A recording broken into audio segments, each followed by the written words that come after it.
ये मानव जीवन अमूल्य निधि है। जो भजा लो, पाप कमा लो, पुण्य कमा लो, या पाप पुण्य को नष्ट के भगवत प्राप्ति कर लो।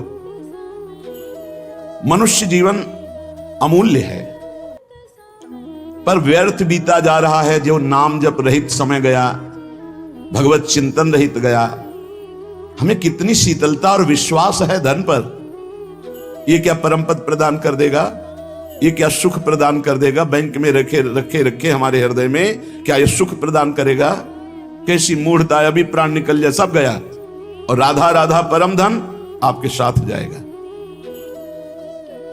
बस चिंतन करता हुआ ये सुख भोग लिया, ये सुख भोगूंगा, ये एकत्रित कर लिया, अब ये खरीद लूंगा, ये कर लूंगा, वो कर लूंगा। इतने में मौत, मृत्यु दबोच लेती है, सारी कामनाओं को ध्वंस करके जीवन लीला ही समाप्त कर देती है।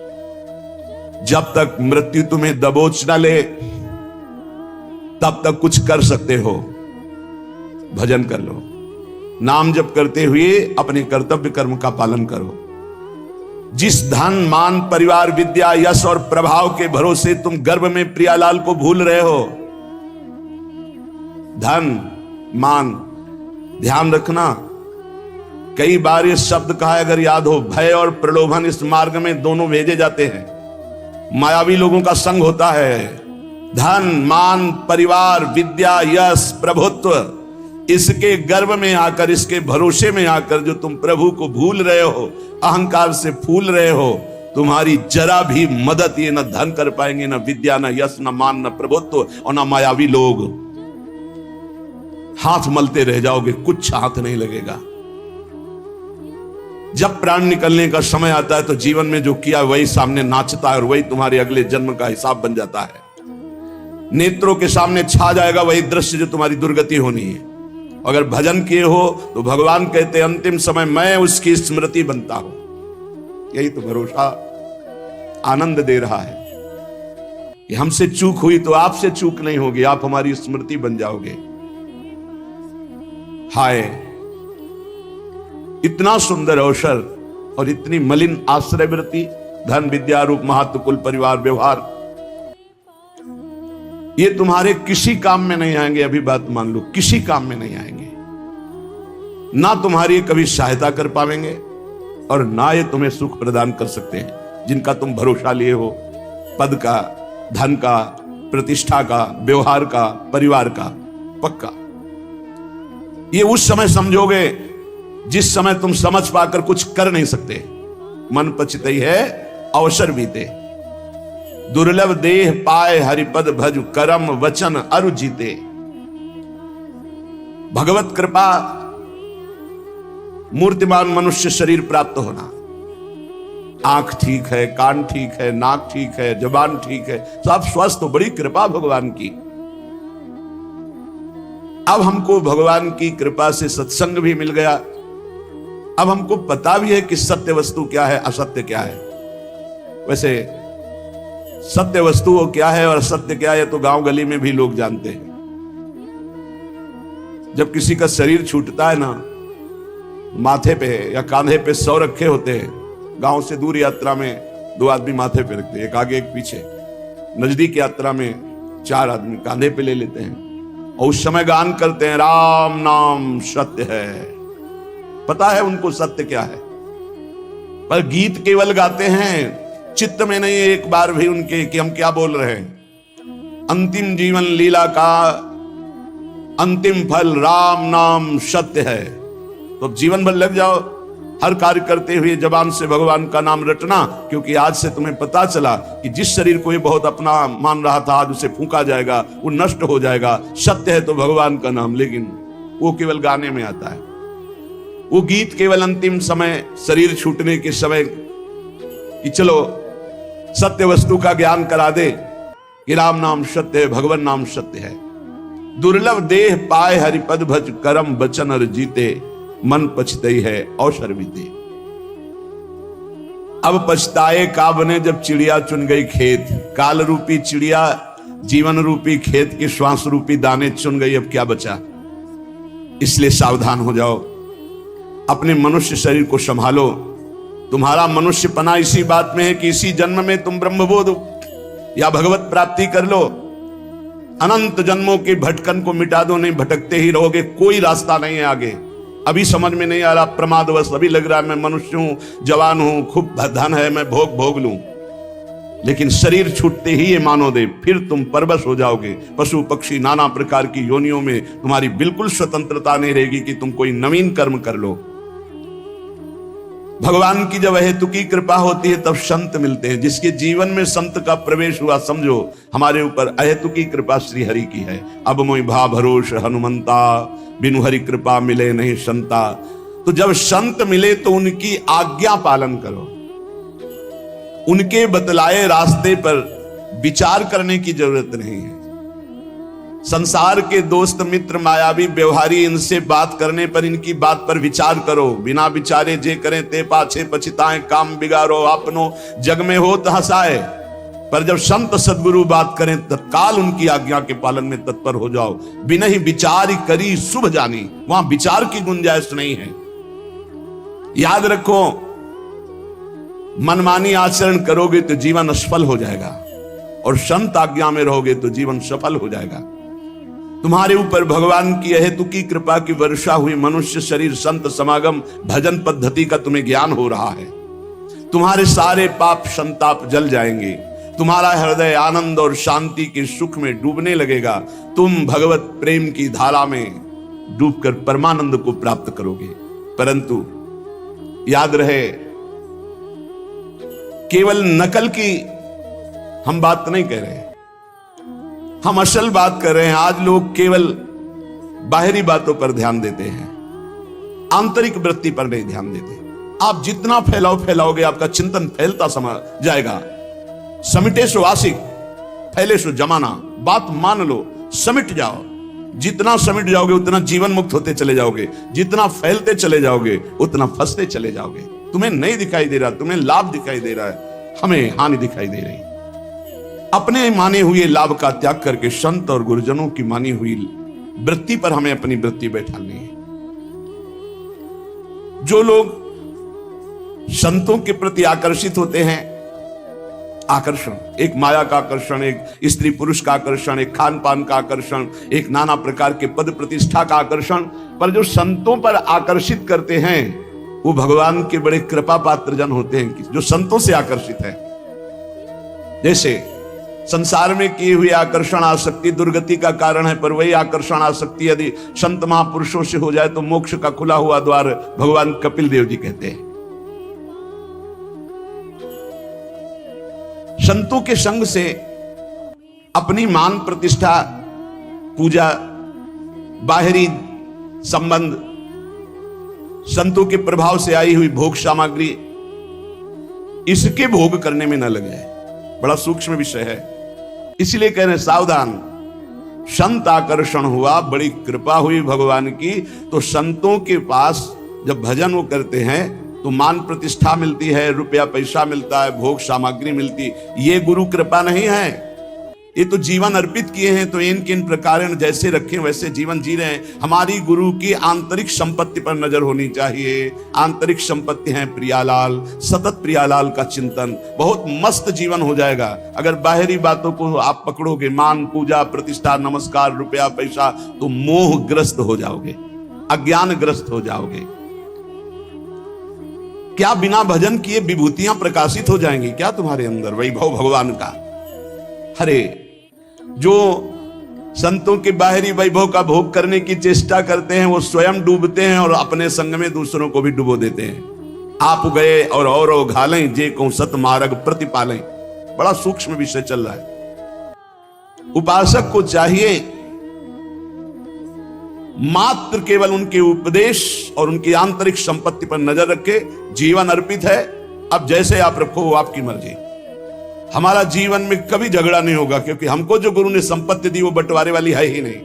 न चोर चुरा सकते हैं और न कोई गुरु भाई बंटवारा कर सकता है। अमोघ संपत्ति है, और गुरु की बाहरी संपत्ति पर नजर ही नहीं होनी चाहिए।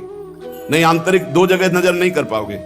बाहरी संपत्ति पर नजर तो गुरु की आंतरिक संपत्ति पर नजर नहीं, आंतरिक संपत्ति पर नजर तो बाहरी है। ऐसे ब्रह्मादिक के भोग सब विषम लागत ताई, नारायण ब्रज चंद की लगन लगी ही जाए।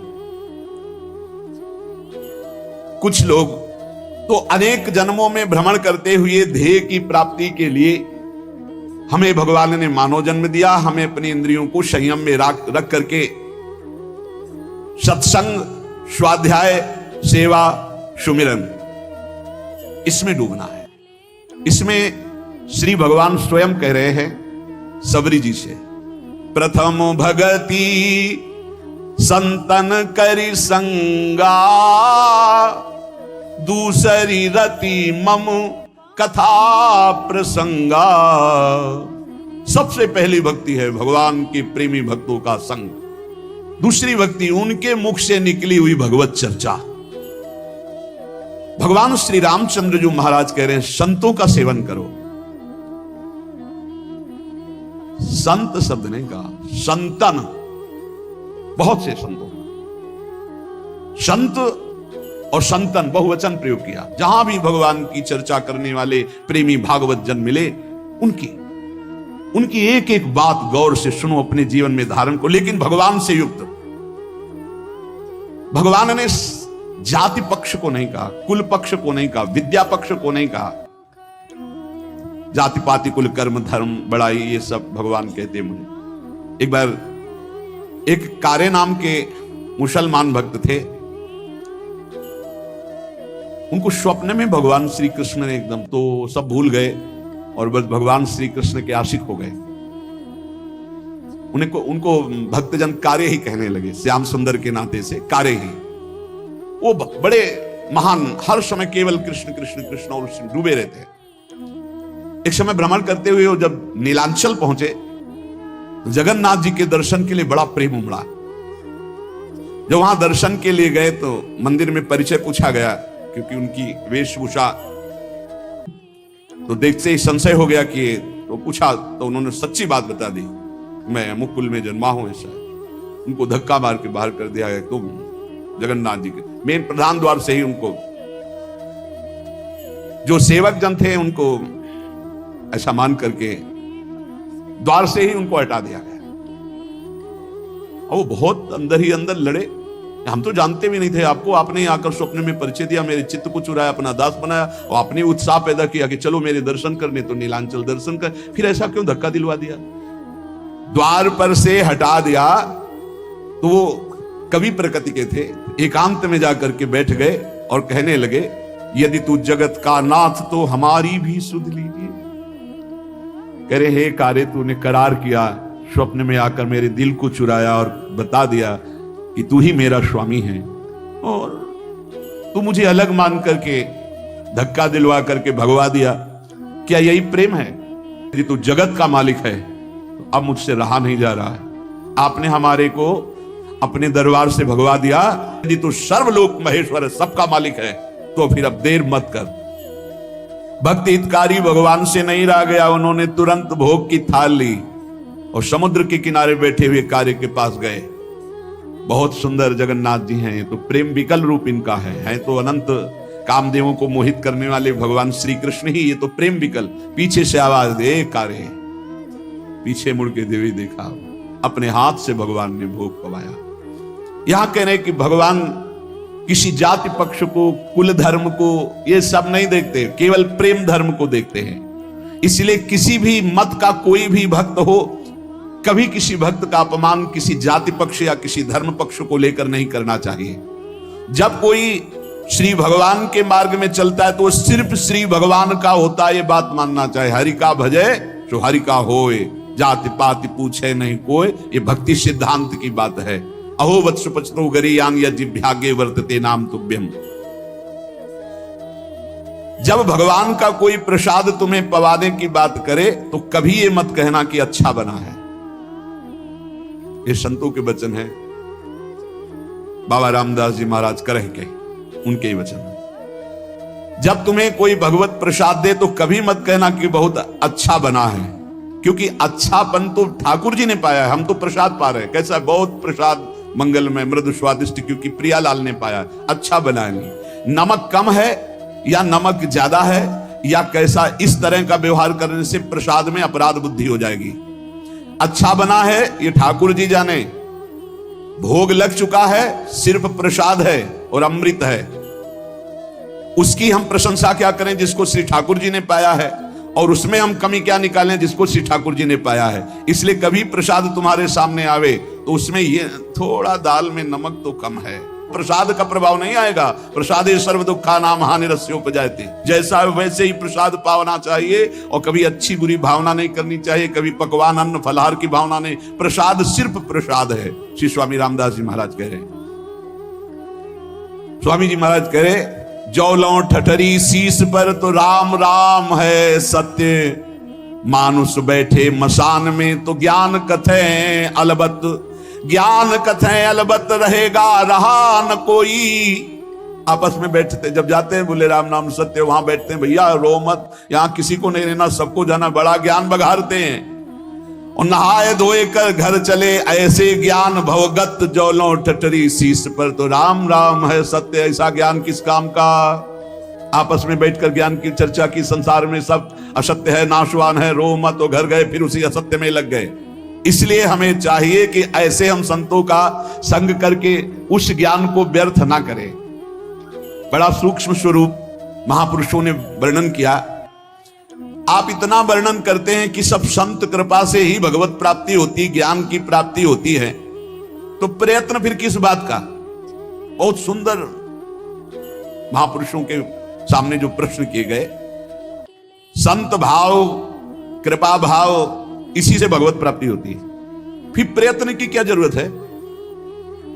यदि प्रयत्न की जरूरत है तो यह क्यों वर्णन किया जाता है कि भगवत प्राप्ति प्रयत्न से नहीं होती, कृपा से होती है? भगवत कृपा से होती तो सबको भगवत प्राप्ति हो जानी चाहिए, क्योंकि प्रयत्न से होती नहीं है। और प्रयत्न से होती तो फिर भगवत कृपा से होती है, ऐसा कैसे हो सकता है? संत कृपा से होती है, भगवत कृपा से होती है, यही शब्द सुनते चले आ रहे हैं। हमारा प्रयास, हमारे प्रयत्न से भगवत प्राप्ति नहीं होती, ठीक है? तो सबको भगवत प्राप्ति हो जानी चाहिए, क्योंकि संत और भगवान की समान सब पर कृपा होती, फिर प्रयत्न की जरूरत क्या है? फिर यह क्यों कह दिया जाता है कि तुम अधिकारी नहीं हो? अधिकारी अनाधिकारी से क्या मतलब? कृपा तो सबके ऊपर बराबर है, और संत भगवान की कृपा में कोई भेद नहीं होता, इसलिए सबका कल्याण हो जाना चाहिए। तो क्यों नहीं होता? इसका उत्तर यह है कि भगवत प्राप्ति केवल भगवत कृपा, संत कृपा से ही होती है, मोक्ष मूलम गुरु कृपा। पर परमात्मा की कृपा, संत की कृपा सभी पर है, बिल्कुल सत्य समझो। पर तीव्र चाह आपको करनी होगी। तीव्र चाह में जो आपके अंदर व्याकुलता पूर्वक नाम जप है, नाम कीर्तन, ये उन्हीं की कृपा से हो रहा है। आपको चाह सत्संग सुन के करनी होगी, मुमुक्षुता आपको धारण करनी होगी। मुझे भगवत प्राप्ति करनी, ये निश्चय आपको करना होगा। भगवत कृपा, संत कृपा में बड़ी सामर्थ्य है, परंतु भगवत कृपा और संत कृपा को चाहते कितने लोग हैं? ईमानदारी से देख लो। परमात्मा की कृपा, संत की कृपा पर कितने लोग अपने जीवन को अर्पित किए हैं? संत की कृपा, भगवत कृपा पर कोई यही भक्त हैं जो हर प्रश्न की बात में यही केवल कहते, हम तो कुछ नहीं जानते, बस इतना जानते कि हमारे गुरुदेव हैं, बस हमारे तो सब कुछ गुरुदेव हैं। अब इसी बात पे डटे रहो, तुम्हारा कल्याण हो जाएगा। इस बात से फिसल गए तो तुम्हारे पास कुछ है ही नहीं। जिनका विश्वास है उन्हें प्राप्ति निश्चित होती है। बहुत ही सूक्ष्म विषय है। यदि ये कहा जाए कि परमात्मा की प्राप्ति तो सभी चाहते हैं तो बिल्कुल गलत है। इतने लोग बैठे हैं, परमात्मा की प्राप्ति किसे चाहिए? किसे प्रियालाल चाहिए? हृदय से देखो किसके अंदर चाह है। ऐसी चाह जिसमें कोई भी अन्य चाह ना हो। परमात्मा प्राप्ति की चाह तभी मानी जाती है जिसमें अन्य कोई चाह ना हो। और देख लो, अन्य चाह है, इसलिए परमात्मा प्राप्ति की चाह नहीं मानी जाएगी, प्रबल चाह नहीं है। हम देखते हैं जिसको धन की चाह होती है, वो धन के लिए कहीं भी दूर देश जाना पड़े, कुछ भी करना पड़े, सब कुछ, धूप कष्ट गाली सब सहने के लिए तैयार है। इसी प्रकार भगवत प्राप्ति की जब चाह होगी तो हर कष्ट सहने के लिए तुम तैयार हो जाओगे। धन केवल चाहने से नहीं मिलता। धन के लिए प्रारब्ध बलवान, क्रिया में प्रवीणता और समय की संयोगता तीनों होती, तब धन की प्राप्ति होती है। लेकिन भगवान की प्राप्ति जड़ धन की तरह नहीं है। इसमें चाह प्रबल चाहिए, प्रबल चाह, खास बात है प्रबल चाह। ये जितनी साधनाएं लालसा पैदा करने के लिए है, आपकी चाह पैदा हो जाए। रुद्र सुश्वरम राजन कृष्ण दर्शन लालसा, आपकी लालसा प्रकट हो जाए भगवत साक्षात्कार की। जो भगवान को जैसे चाहता है, जो कुछ चाहता है भगवान जान रहे हैं। जो केवल भगवान को चाहता है उस पर संत कृपा, भगवत कृपा बरस पड़ती है। सत्य मानो, उसकी चाह कभी निष्फल नहीं होगी, उसे निश्चित भगवत प्राप्ति होगी। अमोघ है। भगवान की चाह से बिना ही प्रयत्न किए भक्त की चाह अपने आप पूर्ण हो जाएगी। इतना स्मरण रखना चाहिए कि भक्त की चाह होनी चाहिए भगवान से मिलने की। यदि कहें कि भक्त की बिना चाहे भगवान क्यों नहीं मिल जाते, तो इसका उत्तर है कि भगवान सर्वत्र हैं, उनके अंदर कोई चाह नहीं है। जब भक्त चाह करता है तो भगवान के हृदय में उससे मिलने की चाह पैदा हो जाती। नहीं, सर्वत्र हैं, वो व्याप्त हैं, वो समरूप से विराजमान है। वो तुमसे मिलना तब चाहेंगे जब तुम मिलना चाहोगे, और जितना मिलना चाहते हो उतना हो। तुम स्त्री रूप में चाहते हो, स्त्री रूप में वो हैं। धन रूप में चाहते हो, धन रूप, जो चाहोगे वैसे हैं, आज भी तुम्हारे साथ है। और जब इन रूपों का त्याग करके भगवत रूप चाहोगे तो वही चाह आपको जाकी रही भावना जैसी प्रभु मूर्ति देखी तीन तैसी। इस पर शंका होती है कि जब भक्ति की चाह से ही भगवान में चाह होती है तो भगवान की कृपा की प्रधानता हुई कि भक्ति की प्रयत्न की प्रधानता हुई। आप कहते हैं संत कृपा से भगवत प्राप्ति होती है, तो निर्णय आया कि भक्त की चाह से ही भगवान के हृदय में मिलन की चाह होती है। तो प्रधानता तो भक्त का प्रयत्न ही हुआ ना। बड़ा सुंदर विवेचन है। इसका उत्तर है कि भगवान को प्राप्त करने की इच्छा मात्र को प्रयत्न नहीं कहा जाता। क्यों? क्योंकि भगवान ने मनुष्य शरीर दिया, भगवान ने संत समागम दिया, संत समागम सुन करके साधन मिला, साधन से आपके अंदर चाह पैदा हुई। ये सब कुछ भगवान की तरफ से आपको मिल रहा है, आप इसमें कहीं नहीं हैं। यदि इसी को प्रयत्न माने तो इतना प्रयत्न तो अवश्य साधक को करना पड़ेगा ही कृपा प्राप्त करने के लिए। भगवान स्वयं साधक को अध्यात्म की ऊंचाई पर चढ़ाने के लिए छोड़ देते हैं। चलो, जैसे अपने छोटे से बच्चे को जब मां चलना सिखाती है, पहले पकड़ के फिर छोड़ देती है, चलो। वो लड़खड़ाता है तो पकड़ लेती, पर वो चढ़ाती। बच्चे को चलना भी वही सिखाती है और मालिश भी वही तेल की करती है, पैरों को पुष्ट भी वही करती। पूरा का पूरा कार्य भगवान कर रहे हैं। पकड़ के सत्संग में लाना, सिखाना, चलाना, अध्यात्म की ऊंचाई तक सब कुछ भगवान कर रहे हैं। जैसे वो मां बच्चे को ऐसे चलाती है, ऐसे श्री भगवान चला रहे हैं। मां का प्यार बच्चा भूल सकता है, लेकिन मां का प्यार सदैव बच्चे के प्रति बढ़ता जाता है। मां स्वार्थी भी हो सकती है क्योंकि माया जनित उसका प्यार है। भगवान का मायातीत प्यार है, वो हर स्थिति में बढ़ता रहता है। इसलिए इस रहस्य को जानने वाला पुरुष भगवान की दया और करुणा पर विश्वास करके अन्य आश्रय कभी नहीं लेता। एक वचन आता है कि राम सिंधु घन सज्जन धीरा, चंदन तरु हरि संत समीरा, मोरे मन प्रभु से विश्वासा, राम ते अधिक राम कर दासा। भगवान समुद्र हैं तो संत मेघ हैं, भगवान चंदन हैं तो संत पवन है, वायु है। इसलिए मेरे मन में ऐसा विश्वास आता है कि भगवान से बढ़कर भगवान के भक्त जन हैं। समुद्र जल से परिपूर्ण है, परंतु वो जल किसी काम में नहीं आता, ना कोई उसे पीता है, ना वो खेती सींचने के काम में आता है। लेकिन जब बादल बनकर के बरसता है तो मोर, पपीहा, खेती, पूरे जगत को आनंद की लहर बरसाता है। इसी प्रकार परमात्मा सच्चिदानंद घन समुद्र है, लेकिन संत जन बादल बनकर के उसी समुद्र से, उसी आनंद से आनंद लेकर बरसाते हैं। तभी सबके हृदय में क्षमता, शांति, प्रेम, जितेंद्रियता, बुद्धिमत्ता ये सब बढ़ने लगती है। साधक रूपी मोर, पपीहा ये सब आनंदित हो उठते हैं जब संत रूपी मेघ गरजते और बरसते हैं। उनकी गर्जना, उनकी वर्षा आनंद सिंधु भगवान की वर्षा है। आनंद सिंधु समुद्र से आनंद लेकर वर्षा करना है। जैसे चंदन में सुगंध होती है, परंतु वायु स्पर्श न करे तो बगल के वृक्ष तक नहीं पहुंच सकती, और वायु स्पर्श करती तो दूर दूर के नीम बबूल भी चंदन की तरह सुगंधित हो जाते हैं। ऐसे ही संत जन, भक्त जन, भगवान है चंदन और ये है वायु। ये दूर दूर तक नीम बबूल जैसे स्वभाव वाले दुष्ट जन भी संत वाणी के द्वारा अपने जीवन का परिवर्तन करके महात्मा बन गए, संत बन गए। हिंसक, चोर, बेविचारी ये उनकी वाणी के प्रभाव से भगवदानंद का अनुभव करने वाले ब्रह्म ऋषि महात्मा बन गए। संतों की भगवान से ज्यादा बड़ी कृपा होती है। संतों में कभी द्वेष नहीं होता। उनका हृदय ऐसा होता है कि दूसरे को जरा भी दुख के समीप जाते हुए देखकर उनका हृदय कांप उठता है। क्यों जा, अच्छा उसको लग रहा है मैं बहुत अच्छे मार्ग में जा रहा हूं, उनको लग रहा है दुख में फंसने जा रहा है। इसलिए संतों की बात कभी कभी कड़वी लगती है। नारद सिख जे सुनई नर नारी और अवश्य भवंतज होए भिखारी। देखो, मां चाहेगी बेटा खाए पिए खूब सोए, पिता चाहेगा इतना वैभव एकत्रित कर दूं किसी का कभी कोई जरूरत, और गुरु चाहेगा कि किसी काम का न रह जाए, न इसे नींद आवे, न इसका पेट भरे, न इसके पास धन का बल हो, न इसके पास जन का बल हो। एक बल हो महाबल, केवल भगवान का। बहुत अंतर है, बहुत अंतर है संसार के और गुरुदेव के प्यार में, बहुत अंतर है। वो संसार के हर कट करके एकमात्र भगवान का सहारा, और संसारी जन हर कट करके भगवान के मार्ग से केवल संसार का सहारा। जमीन है, रुपया है, बैंक बैलेंस है, रिश्तेदार है, नातेदार है, वो मौत से खाएगा, मौत से खाएगा नहीं, काल खाएगा। काल जैसी तरिवंश प्रपंच बंच सबे काल ब्याल को खायो, या जे जान श्याम श्यामापद कमल संग शिरनायो।